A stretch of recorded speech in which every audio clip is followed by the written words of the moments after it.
우리 옆 사람과 한번 이렇게 인사해 보겠습니다. 예수님을 부끄러워하지 맙시다.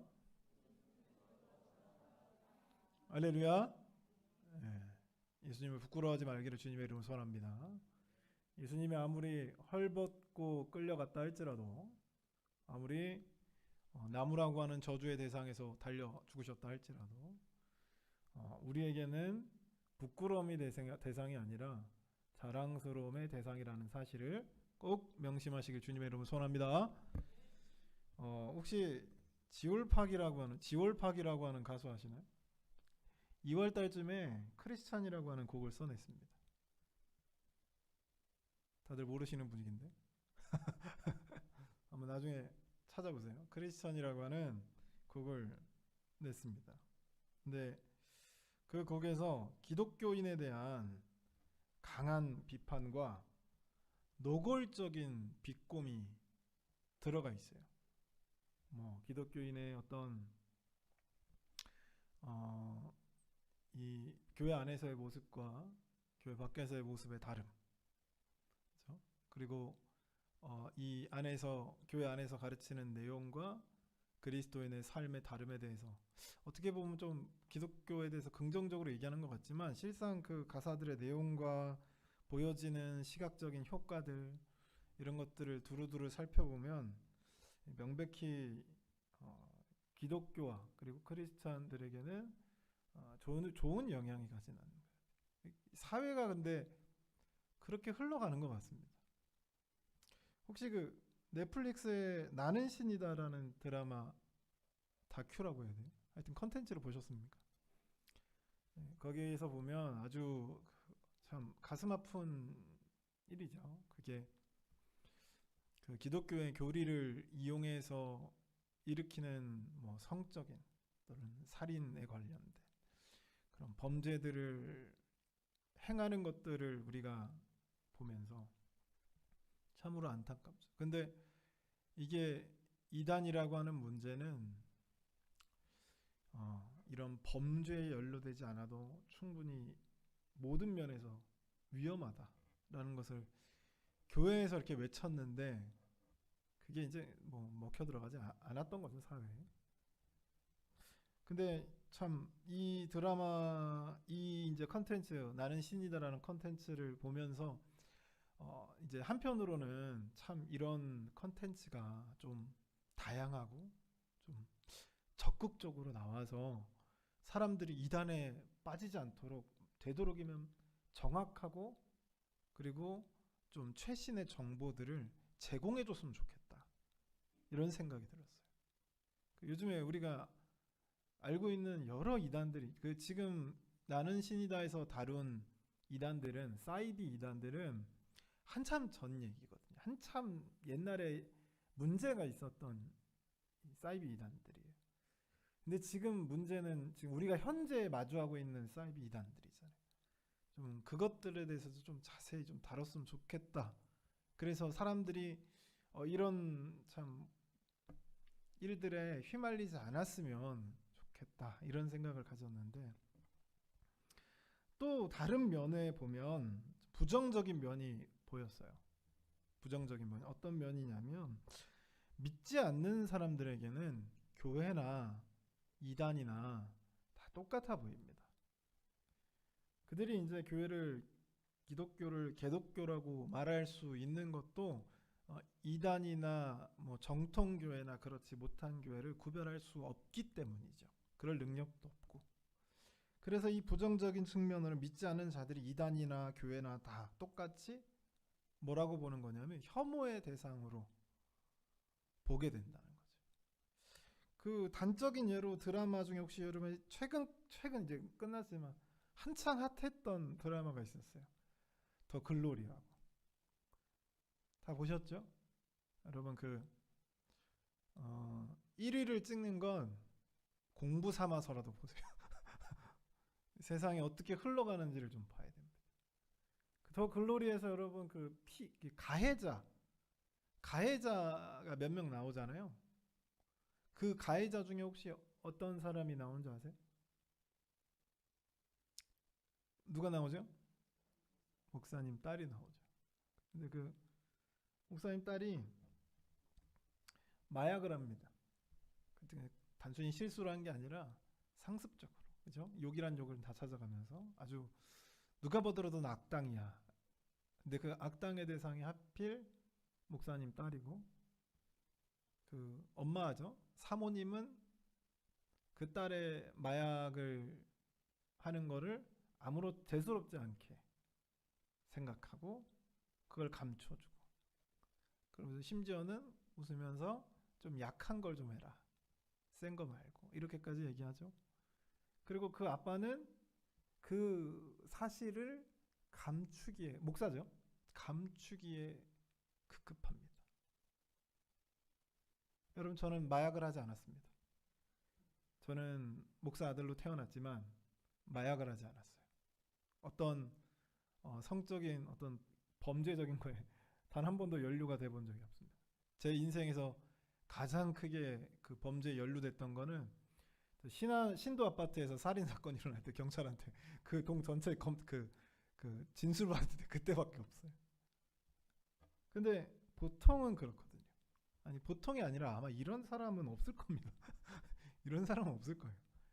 근데도 이제 이 사회가 교회 또는 크리스찬 또는 기독교적인 교리, 이거에 대한 비판을 하는 시대. 그러니까 어떤 시대라고 생각하면 되냐면, 우리 조선 말기에 나오는 작품들을 보면 누구를 풍자하죠? 양반들을 풍자하죠. 그 이제 기독교도 그런 흐름의 시대에 들어오지 않았나. 아마 올해가 작년보다 더, 그리고 작년은 그 재작년보다 더 거센 비판과 풍자의 대상이 되었다는 거죠. 풍자 대상이 되었다는 건 실제 했느냐 안 했느냐는 중요하지 않다는 겁니다.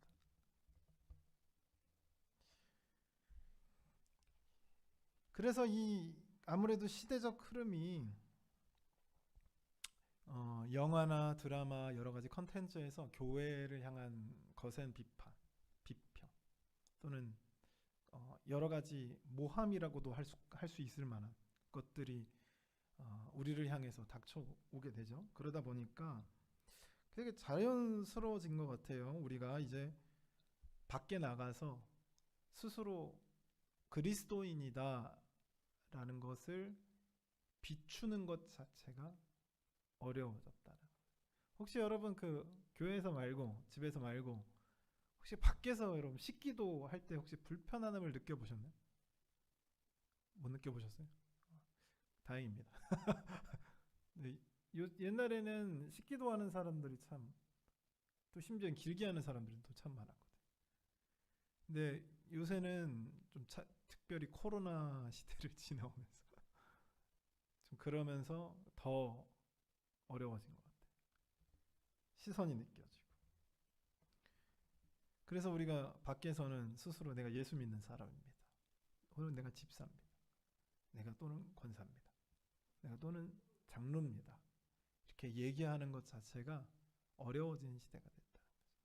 그때 아마 이런 시대에 이러한 예수님의 질문이 우리에게 딱 맞을 것 같아요. 오늘 본문에 예수님께서 제자들에게 이렇게 물어보죠. 너희는 나를 누구라 하느냐? 이렇게 물어보죠. 오늘 본문에 보면 예수님께서 질문을 하면서 시작해요. 한 가지 질문을 하기 시작합니다. 예수님의 관심이 있었던. 그래서 처음에는 이렇게 말해요.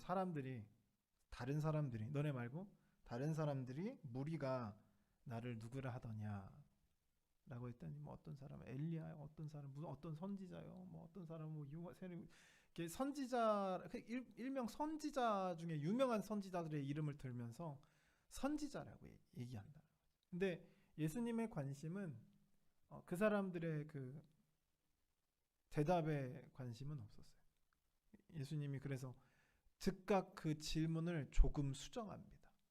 그래서 무리가 나를 누구라 하느냐에서 너희는 나를 누구라 하느냐, 이 말은 너희는 나를 누구라고 고백하느냐라고 하는 질문인 거죠.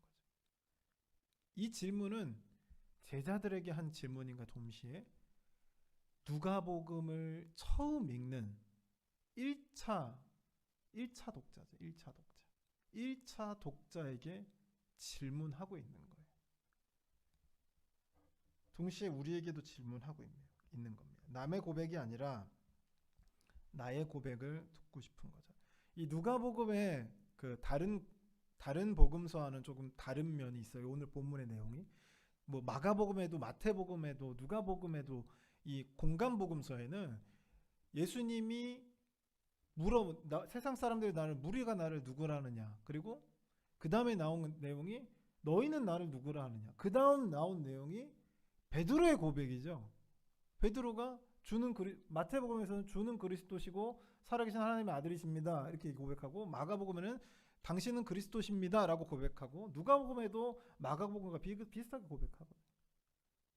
근데 이 세 개가 다 똑같이 가다가 갑자기 누가복음에서 하나가 빠져요.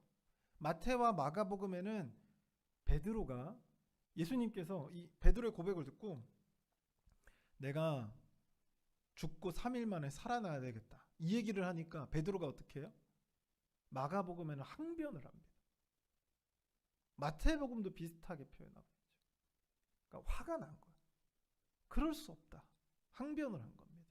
근데 누가복음에는 베드로가 항변한 내용이 아예 나오질 않아요. 마가복음에는 이야기하고 있는 주제가 있어요. 그 주제에 맞게끔 베드로의 항변이 그대로 비춰져야 되는 거죠. 왜냐하면 제자들의 어리석음이 나와야 되고, 세상의 어리석음이 나와야 되고, 세상이 그 아무도 예수님이 누군지를 제대로 아는 이가 없었다라고 하는 게 마가복음의 주제 중 하나거든요. 마태복음도 비슷한. 근데 누가복음에는 그게 중요한 게 아니에요. 누가복음에는 당시 어려운 시절을 살아가고 있는, 고난의 시절을 살아가고 있는, 헐벗고 굶주리는 그리스도인들, 그 그리스도인들을 향해서 물어보고 싶은 거거든요. 너희는 예수를 누구라고 생각하니? 이거 물어보고 싶어요. 베드로의 항변은 관심이 없어요. 그래서 물어보는 겁니다. 너는 예수를 누구라고 생각하니? 그 어려운 삶에서 살아가면서 정말 내가 그리스도인입니다라고 하면 당연히 어려운 삶이 따라오고, 당연히 핍박이 따라오고, 당연히 고난이 따라오던 그 시대 속에서 수많은 사람들이 예수를 버렸단 말이에요. 수많은 사람들이 자기가 그리스도인인 걸 숨겼단 말입니다. 그때 예수님이 제자들에게 했던 질문 그대로를 누가복음의 저자가 갖고 와서 1차 독자들에게 질문하는 겁니다. 대체 너희들은 예수를 누구라고 생각하느냐? 물어보는 거죠.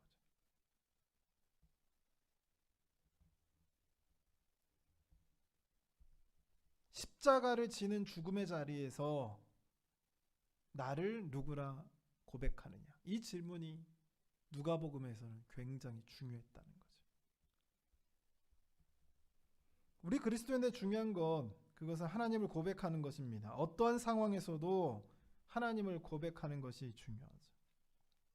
그런데 당시 그 누가복음이 쓰여지던 그 시대도 그랬고, 지금도 그랬고, 내가 처한 상황 때문에 하나님을, 예수 그리스도를 올바르게 고백하지 못하는 나를 바라보게 되지. 내가 그리스도인이라 당당해지지 못합니다. 아마 그건 내가 부족한 모습들이 많기도 하기 때문이겠죠. 내가 부족하기도 하고 사회적 흐름이 나를 그렇게 만들기도 합니다. 선뜻 대답하지 못하는 거죠. 여러분 생각해 보세요. 모든 사람이 No! 라고 대답하면 Yes라고 대답하는 게 아무리 옳다 해도 용기가 필요한 겁니다.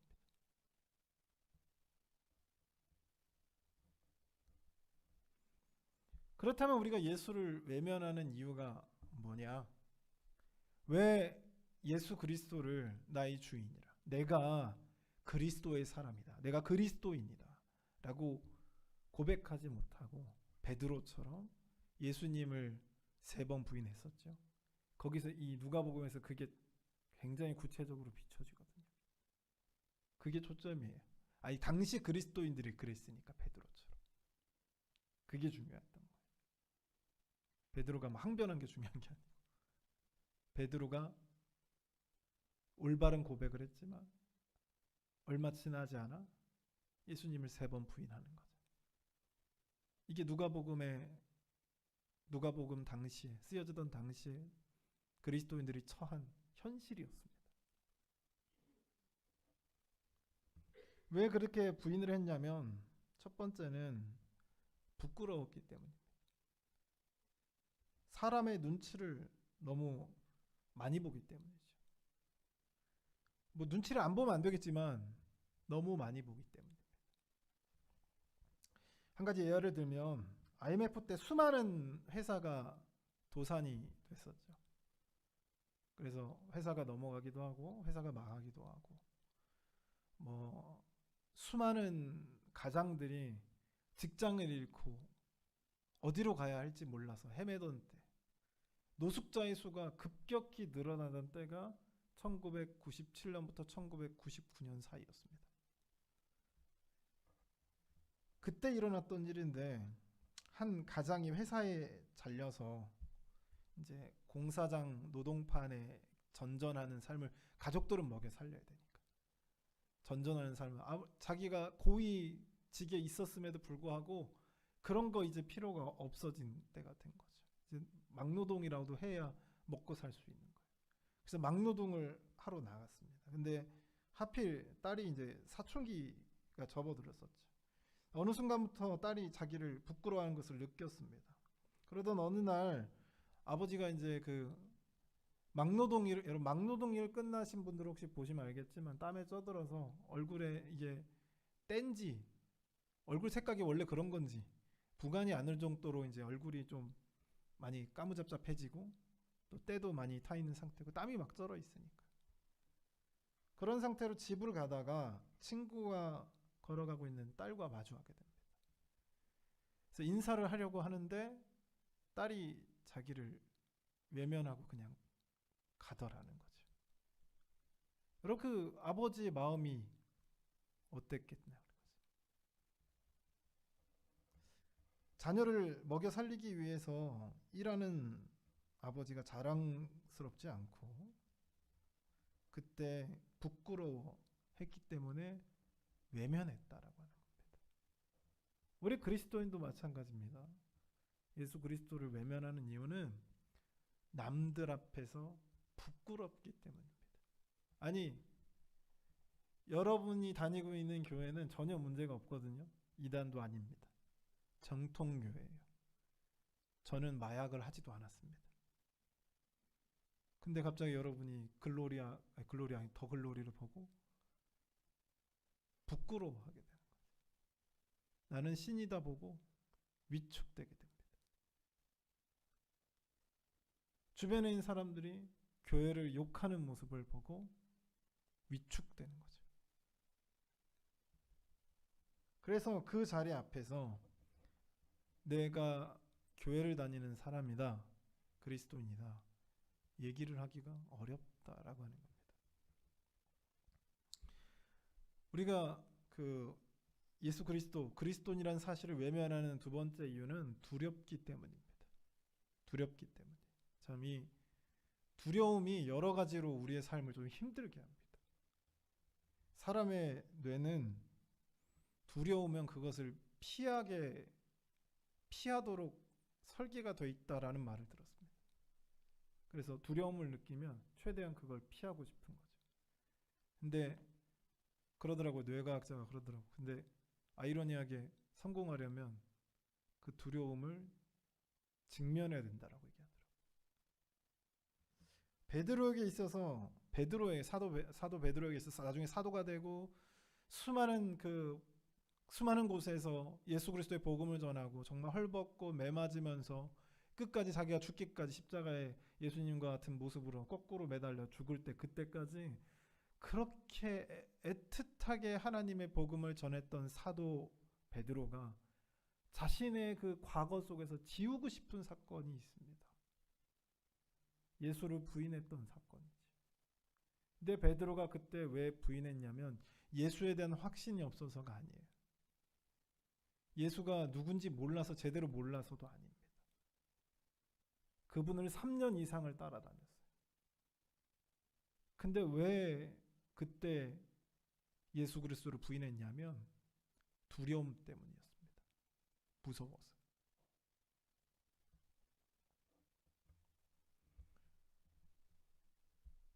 그런데 여러분, 이 두려움은요, 이 두려움을 극복하기 전에 베드로와 극복한 베드로의 차이가 우리는 명확하게 역사 속에서 보죠. 죽음이 두려워서 예수를 부인했던 베드로와 죽음도 불사했던 베드로의 차이를 우리가 봅니다. 그러니까 이 차이는 뭐냐면 극복의 차이라고 하는 거죠. 여러분, 교회를 질타하던 시기에 우리의 모습이 어땠는지를 좀 살펴보기 원합니다. 제가 한창 코로나가 유행일 때 속초로 제 아내와 위로 여행을 간 적이 있어요. 여러 가지 의미에 달려서 위로 여행이었는데, 속초에서 시장, 저는 그런 데 별로 싫어하는데 작은 사모님이 그런 이제 할머니들이 해주는 음식 있죠? 그런 거 되게 좋아합니다. 그래서 이제 시장에 갔는데 그냥 시장 앞에 잘 보이는 것도 아니고 저기 구석진데 이렇게 그런 거예요. 그러면 거기는 좁아요.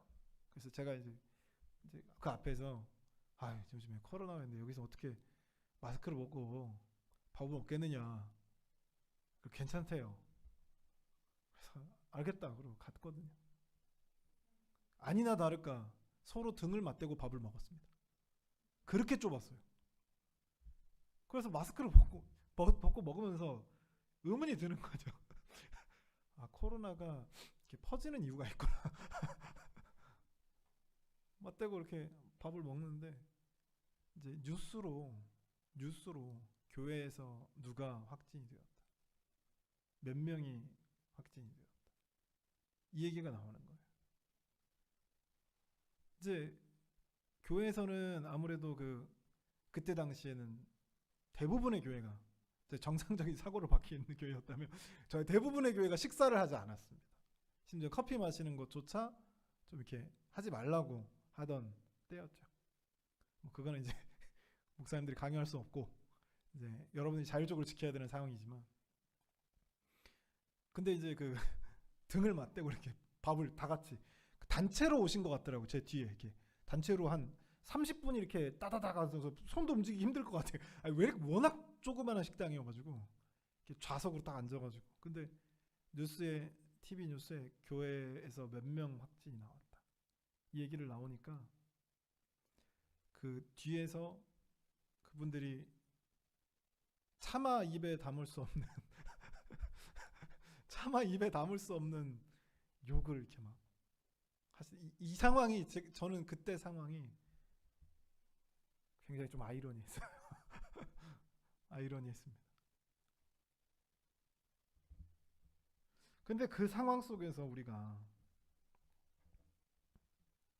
그런 상황, 아마 여러분 다 그런 상황에 다 처했을 거예요. 그런 상황에 우리가 어떻게 대처했던가? 내 친구가, 내 직장 동료가 그렇게 교회에 대한, 기독교에 대한, 심지어는 예수 그리스도에 대한 비판의 강도를 높일 때 우리는 어떻게 했는가? 우리의 모습은 어땠는가? 베드로와 같이 3번 부인하는 그 모습하고 똑같았는가?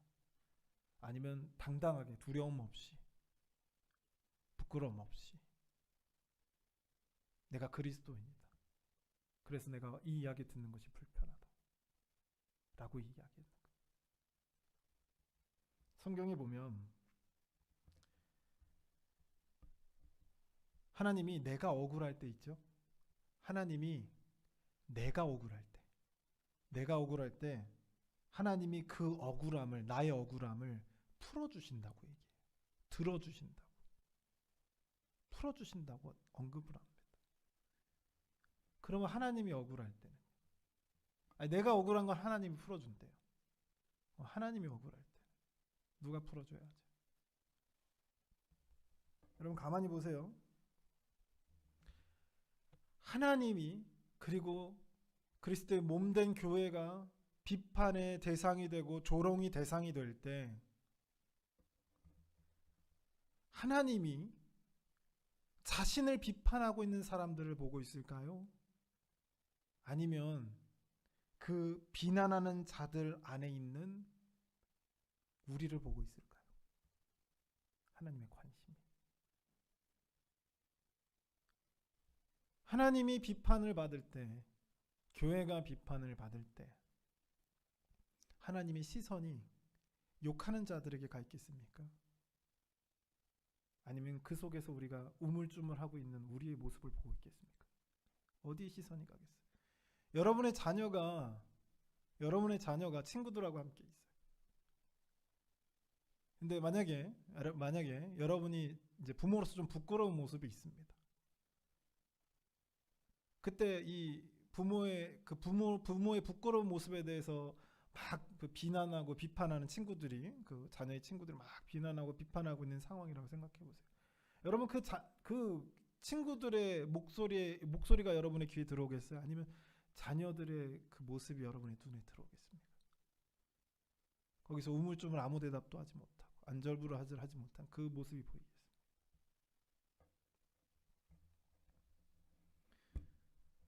제가 많이 예화로 드는 것 중에 하나가 그 작은 사모님 있죠. 제가 이제 막 여러분이 잘못 착각하고 계시는데, 제가 갑자기 사랑에 뿅 빠져가지고 7개월 만에 결혼한 게 아닙니다. 진짜예요. 저는 그런 사람이 아닙니다.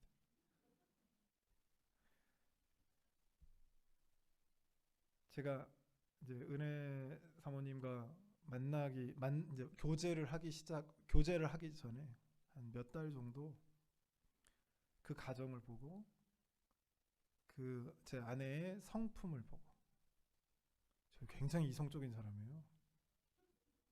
저는 막 그 사랑에 뿅 가긴 했습니다만 그런 스타일이 아닙니다. 살펴봤어요. 근데 당연히 성품도 괜찮고, 또 특별히 그 부모님들의 성품이 너무 좋아서 어찌됐든 제가 그 사모님이 저보고 결혼하고 싶다고는 했지만 실질적으로 결혼까지 가는 건 저에 의해서 다 끌려왔어요. 제가 결혼하자 하는 순간부터 달렸거든요.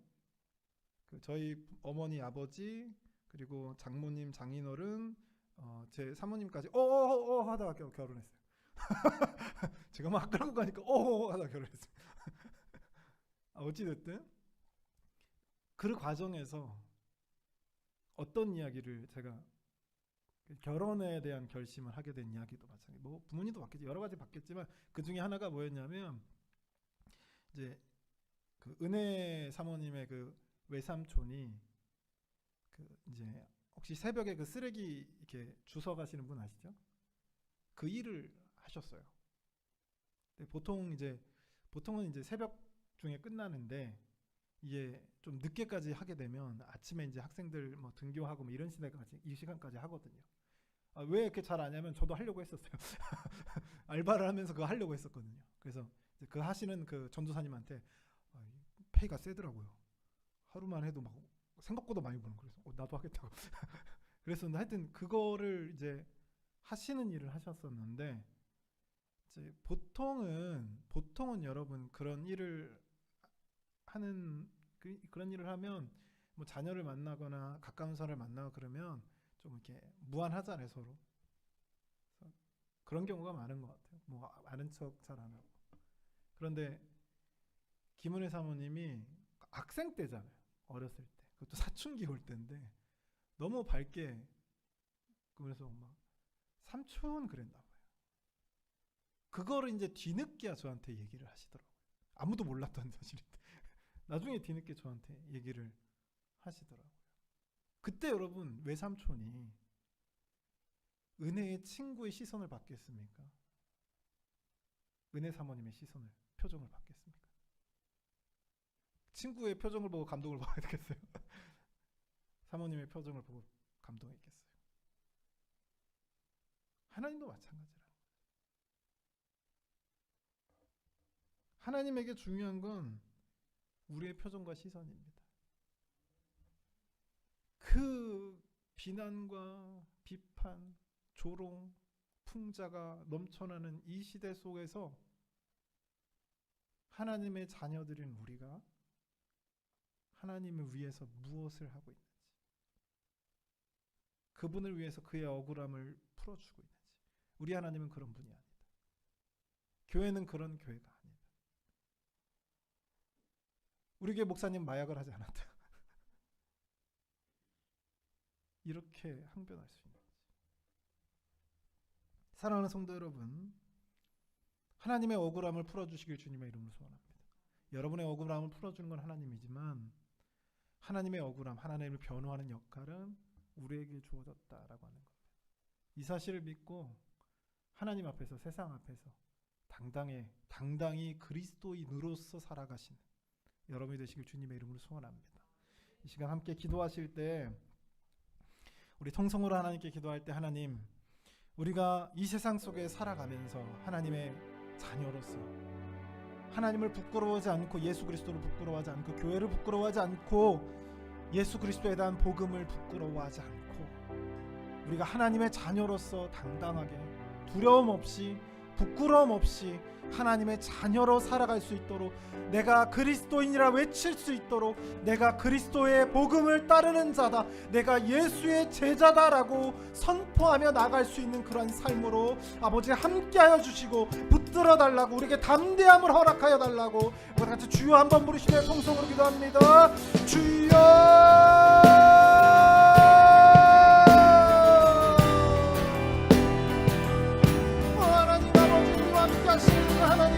아버지, 험난한 세상 속에서 하나님의 복음과는 전혀 다른 곳으로 가고 있는, 아버지 죄악으로 물들어가고 있는 이 세상 속에서 우리가 하나님을 변호할 수 있고 하나님의 억울함을 풀어낼 수 있는 그런 놀라운 사람이 될 수 있도록 아버지 하나님, 우리가 부끄러움 때문에, 하나님 앞에서 두려움 때문에 예수 그리스도의 사람이라는 사실, 내가 그리스도이다, 예수의 사람이다, 하나님의 자녀다라고 고백하지 못하는 아버지 그런 부끄러움의 세상이 아니라 온전히 하나님 앞에서 부끄러움을 이겨내고 두려움을 이겨내고 내가 예수의 제자라고 고백하는, 내가 하나님의 사람이라고 고백하는 놀라운 사람들이